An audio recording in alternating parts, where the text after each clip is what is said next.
In this clip, we're looking at a high-tension clash between Kash Patel, Joe Kent, Tulsi Gabbard, and top White House players after Joe Kent digs into FBI files about Charlie Kirk's murder.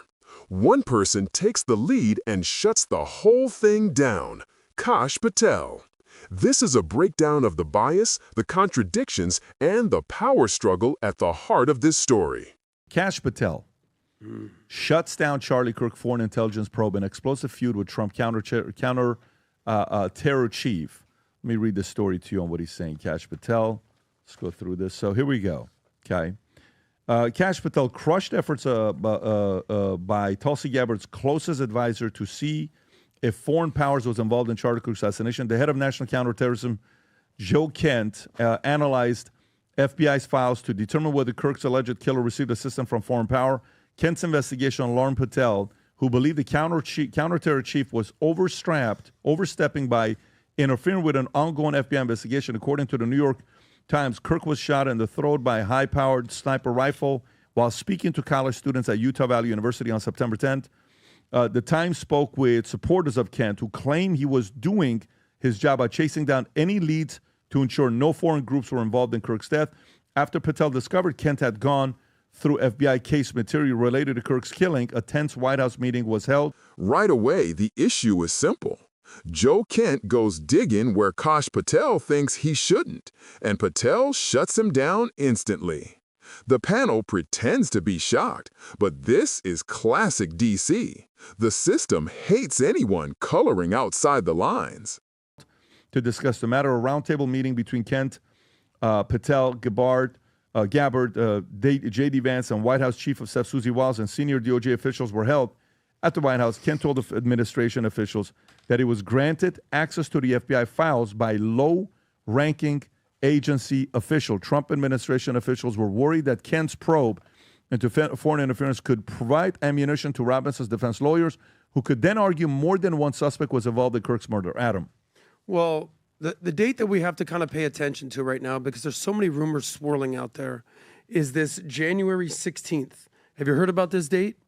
January 16th, 2026 is apparently going to be the pre-trial date that Tyler Robinson is apparently supposed to appear in court. They said that the legal system is already in motion. Charges have been filed. The defendant is incarcerated without bail, and the state is preparing for trial. So until that date, rumors are going to circulate. People are going to go out there and make all sort of allegations, insinuations. We know who's out there just kind of claiming all sorts of wild things, that the President Trump has allegedly killed Charlie and naming a day after him, and people are alleging these foreign governments. But the reality is, unfortunately, none of this is going to come to light until the trial actually starts. Right away, the issue is simple. Joe Kent goes digging where Kash Patel thinks he shouldn't, and Patel shuts him down instantly. The panel pretends to be shocked, but this is classic DC. The system hates anyone coloring outside the lines. Then you have people in Charlie Kirk's camp, you know, our friend Andrew Colvett and Mikey McCoy, who was basically his right-hand man. There's allegations that they were involved. I think all this is going to come to light. In my opinion, a lot of questions need to be answered, a lot of questions, but still, at this point, the most likely guilty person is this guy, Tyler Robinson, but a lot of things don't add up. I know that you've kind of down the path of loading the gun and jumping off the roof. The timing is up, and his furry lover has been missing for how many weeks, Rob? Exactly. I think 6 weeks. So, 6 weeks they can't find furry boy. What I've learned, you know, doing this podcast and watching all these massive news stories is everybody, because of the internet, can just voice their opinion. We give a shout out to a guy on a podcast who had the most incredible breakdown of the bullet and this and that, and then some other expert the next day was like, well, he's actually wrong. So until we actually see what the FBI has and what the authorities have, it's just consume information, take it in, form your opinions. Don't make any final assessments until we get this information. Yeah, but what are you seeing out there? You're not going to be able to see it because they voted not to televise the actual trial. I mean, what do they call it? What is it called, Rob? That you can't talk about it? Gag order. Gag order. Yeah, Yeah, they gag gagged order. everybody. But they do a No, lot I of that. understand that. But I mean, like, think about it. We get to watch Johnny Depp listen to Amber Heard and she crapped on his bed. These are the trials that we want to see. I mean, me personally, and going back to the story, Pat, I just think it's odd. Why would Kash Patel shun Tulsi Gabbard? Pat, you know who Joe Kent is? Retired Army Special Forces Chief Warrant Officer, served 20 years, completed 11 combat tours in Iraq, Yemen, Africa. He retired and worked in CIA after entered politics. He ran twice for Congress. This guy is a stud, a legitimate stud. Yeah. Why would you try to hinder him for looking? Because, Adam, if there is outside foreign entities involved, come on, bro. Why would you stop Was that? he assigned to do it, or did he go to get it? That's the question. I think he kind of. Pat, it says Kent's investigation alarmed Patel, who believed the counterterror chief was overstepping by interfering with an ongoing FBI investigation. He's in the government, though. You're working for the government. He's just being proactive. I mean, I personally, I'm not mad at that. I'm not mad at that. It's just like you said, Adam. These unanswered questions that people. What I find to be comforting is this roundtable with Kash Patel, with Kent that you're talking about, Joe Kent, with Tulsi Gabbard, with J.D. Vance, with Susie Wiles. You know, you might say you don't trust one person or you don't like how one person handles those things, but if you put this American team of Avengers, I would say that they were going to get to the bottom of what happened with Charlie. Do you trust the people in that room? Between Tulsi, Kent, Kash Patel, Susie Wiles, J.D. Vance, don't you think they have America's best interest and Charlie's best interest and the truth's best interest in mind? Don't you think? No, Adam. I'm not saying that. I don't even. When it comes to FBI's and CIA, look at all the stuff that we hear about intelligence. No, agencies. I hear you, but it's not just the FBI and the CIA. You're having Susie Wiles in there. You have J.D. Vance in there. J.D. Vance was incredibly close with Charlie. Yeah. Don't you think that you trust their judgment? I trust J.D. Don't you trust their judgment more than talking heads on the internet? But Adam, at the same time, when it comes to guns and taking them apart and stuff, we're not dumb. You know what I mean? Taking apart a gun that fast and that type of gun and putting it in a backpack. So what's your biggest apprehension to what you've seen out there with the story? Because I agree there are questions that need to be answered. I mean, there's it's such a long line of just. But what's the number one thing? Here's one of them. What's the number one thing, though? Hold on. George Zinn stood up the moment Charlie was shot. Everybody is running that way. This guy stands up, pulls out a white handkerchief. This was all planned for him. Pulls out a white handkerchief, Adam, and walks towards Charlie and is saying, "I did it, shoot me, kill me," and takes his pants off. That, to me, says that there was somebody knew about this that was going to happen, and there's just a bunch of unanswered stuff. And what's crazy is with all the cameras and everything, and we still can't say definitively what happened. A normal person doesn't do that. That's a really, really big problem. As they unpack the strange details, the handkerchief guy, the rifle that can't fit in a backpack, and witnesses acting bizarre, the frustration hits hard. And Patel shutting it down only adds more smoke to a story already full of questions. And then, Adam, a 30-06 gun cannot fit in a backpack. He shot guns. I've shot guns. He's shot guns. You can't fold a 30-06, bro, and put it in any backpack. Troy out there, who has a backpack that's one of those long ones, Pat, those Ranger ones, you can't do it. It's impossible. And Adam, and I'm not this crazy guy that's thinking all this, the president and all that. No, I don't think about none of that nonsense. Just give me the actual facts, because when you're shunning it from us, and I know we don't deserve to hear all of it right out, because some of the stuff is in there that's pretty messed up. By the way, just be honest with us. We can move on from this. I have so many questions. Yes, I have so many questions with this. It's not even funny. What's your number one question, Pat? I have so many questions with this, and I've expressed it many, many, many times. So I'm not going to go through this too.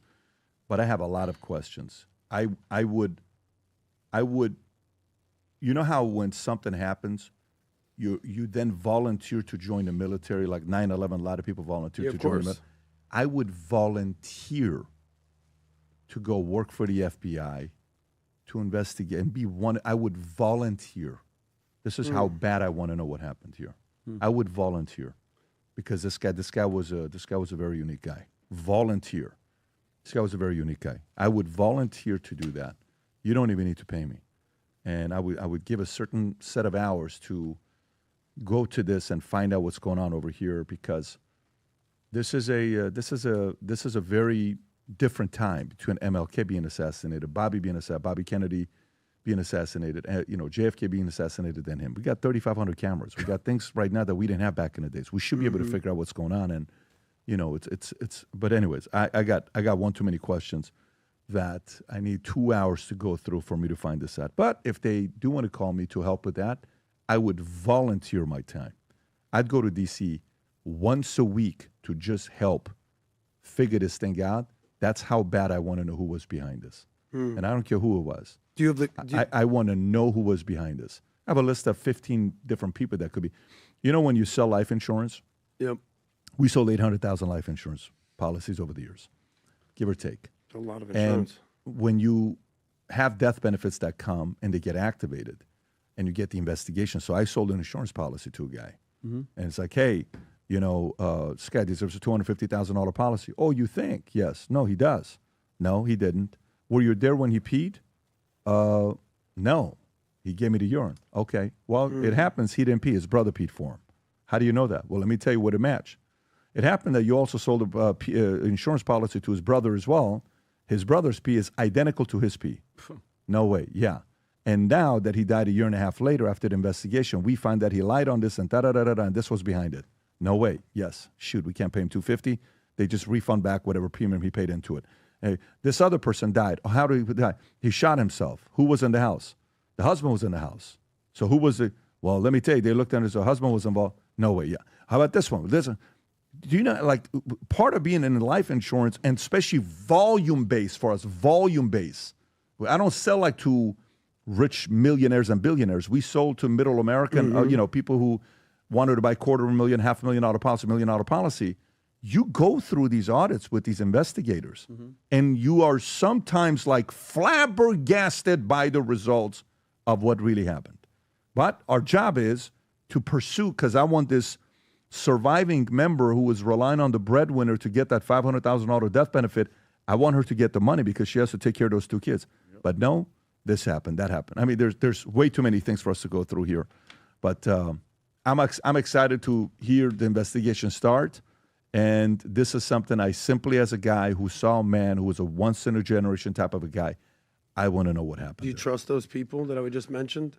Kash Patel, Tulsi, J.D. Vance, Susie Wiles. I think you have to know already, if you're around me enough, Adam, you have to know already, for me, that to be the CEO and the executive team of the biggest company in the world called the United States of America, you don't live in the same reality. Good point. So it's not, you speak a very different language than they speak.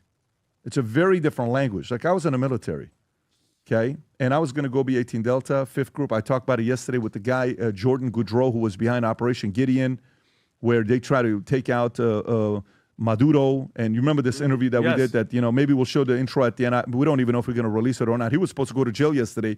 When we interviewed him, he was in the middle of the parking lot outside of his homeless shelter with a anklet on because he's about to go to jail. Did you hear about this or not? Yes. Maybe we'll show this at the end of it for you. I started watching a documentary yesterday as well with Tico, because he's a very interesting guy. But to me, when you're 18 Delta and you go, and then you're Delta Force and you go, they didn't join the same military I joined. I didn't see the same thing they saw. They saw things I will never see. It's a very different world you live in. Finally, they fall into the classic insider logic. You wouldn't understand. This is a different world. That's the same argument used anytime the government wants to close the blinds and tell the public to stop asking questions. And it fits exactly with Patel killing this probe before it gained traction. So the average person cannot relate to what these guys have to do at the White House and who the enemies are. They really know who the enemy. And by the way, sometimes they're doing certain things and making some decisions that seem like they're divisive and it's nasty. It's like the whole thing with, idolize, demonize, humanize. Yep. The whole father-son relationship that goes through 3 phases. Sometimes your father has to die for you to realize why he did what he did when you were 16 years old. Sometimes you have to lose somebody to say, damn, guy sitting there, he can't stand his dad. You know, dad never told him he loves him because his dad never told him he loves him. So his father didn't tell him, you know, that whole thing that nobody. And then his dad dies and he goes to the funeral just out of, you know, I have to go to funeral. Hundreds of people show up and they all start telling how he helped them out, even though he didn't have any money. And they're like, you don't even know who your father was. And the guy feels like shit saying, oh my God, my dad helped so many people out and he just never talked about it. These things are real. A part of life that is real. And you don't need to know everything. I talked to a guy whose father was part of SAVAK, and I put him in contact with a very powerful SAVAK, former SAVAK director, and they met each other, and that guy told him about what his grandfather did and why they didn't share everything with him. And one day he and I said, very, very successful guy, this guy's. When I mean very successful, I don't mean like a millionaire. He's very, very successful. He visits me every month. We sit down and we do engagements with him for his firm. He's got a very big company. And I said, what makes you think your dad deserves to tell you this? What makes you think he has to tell you what he went through? Who are you for him to have to tell you this? Who am I for my dad to tell me everything? Who are my kids for me to have to tell them everything? You don't know the burden I carry. I don't know the burden my dad carried, living in Iran, going through war. And I don't know the burden his dad carried, living in the 1920s. I'm supposed to understand what it's like to live in the 20s in Iran? No. So I'm telling you selfishly because of how much I believed in Charlie Kirk. From the moment I met him, I said, this guy's going to be a president one day. And the kind of president I would go campaign for. Yeah. I would go not only put money, and I would have campaigned for this guy. I would have been the guy to be like, hey, I want to help this guy become a guy. I've never done that. Yep. You know, we fought very hard for Trump, and that was probably the first time I ever did something like this, where even when everybody walked away from him 2020, I'm probably one of the only guys that in the circle that I still stayed with them. And you remember those moments when we had those conversations. Of course. Yep. So to me, I'm not happy about it, but I understand the job of being in the White House. You're not supposed to fully understand half the things that they go through. You're not. And, you know, you voted for them, whether you like them or not, they're doing their job. And I'm not expecting like 100% of the stuff that they're doing. In the end, the whole clip exposes a simple truth. Joe Kent tried to push the investigation forward, and Kash Patel slammed the door shut. Everyone else is just scrambling to fill the gaps. If you want more bold, no-filter breakdowns, make sure to subscribe. Plenty more coming.